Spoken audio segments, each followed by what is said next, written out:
Yes, I'm purposely not saying anything. Door panel removal. We're doing the speakers.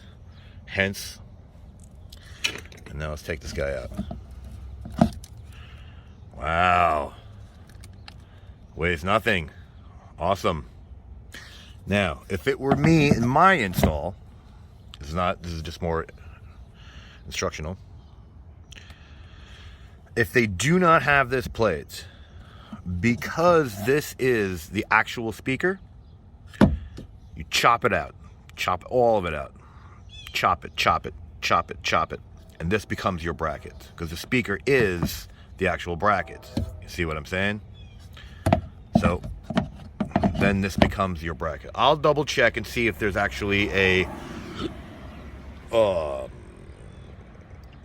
bracket you could buy to mount a new speaker, and I'll put the speaker and the links inside. But oh, look, here's the motor too. No, this has got to be one piece. This has got to be. I'm not doing that. No way. This is not a junkyard car. I'll do it in a junkyard car.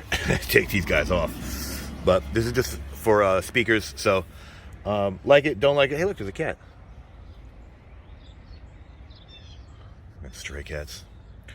Share, don't share. Subscribe, don't subscribe. Thanks for watching.